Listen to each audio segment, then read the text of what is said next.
It's another like Calvin Ferber type thing. Airbrush. Did you do all these? These were all in prison. These are all in prison. I think this, I got a couple of them. So this one here, I was thinking I was going to do this one for a story. It's going to be a guy who's almost kind of like me, the situation I was in. You know, he wanted to be a patriot, but he was kind of, you know, had some troubles. You know, so I'll maybe get to that story too. What was the significance of patriot? Was that your military background? Yeah, so I've always been a patriot. I, love the country, but where I was, it's hard to kind of, for people to believe that I was still a patriot. Can you tell them briefly about your military background? I was in the Army from '74 to '76. I did a boot camp in Fort Dix. And I went to Louisiana, did some training.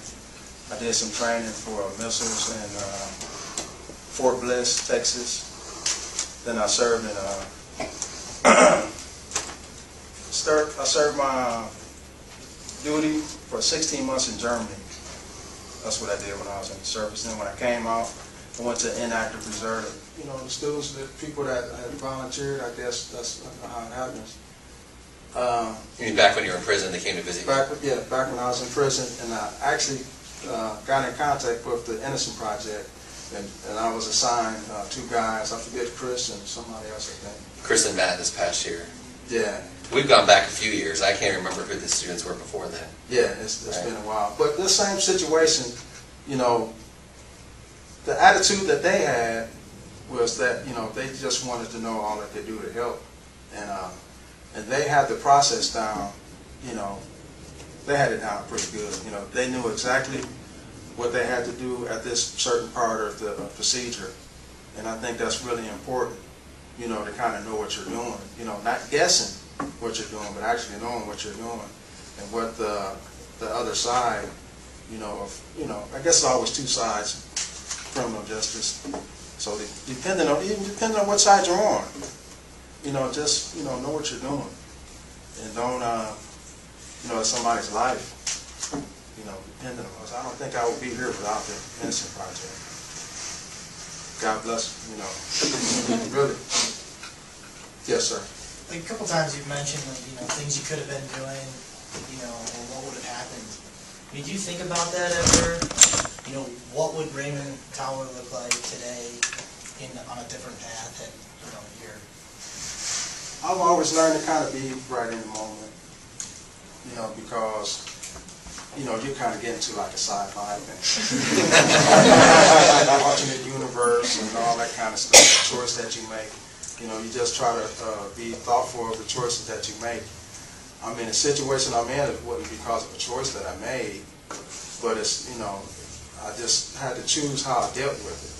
I could have chose to be, the angry guy and just try to fight everybody.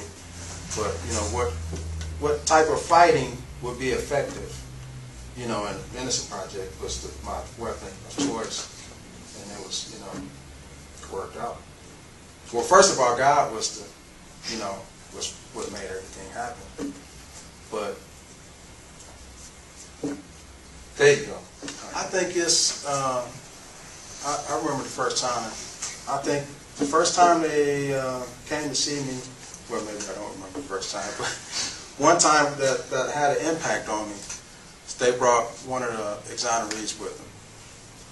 And it kind of showed, actually the power, the success, it kind of brought me hope, okay, maybe I'll be the next one. Yeah, man, I got kind of a lot more faith in it now. I was kind of losing it because I was, I wrote all these people, and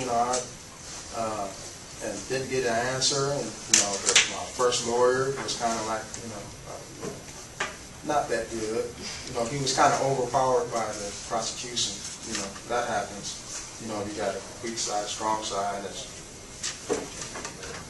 But the way the science is being introduced into criminal justice, and the way everybody's kind of the public is being more a part of it.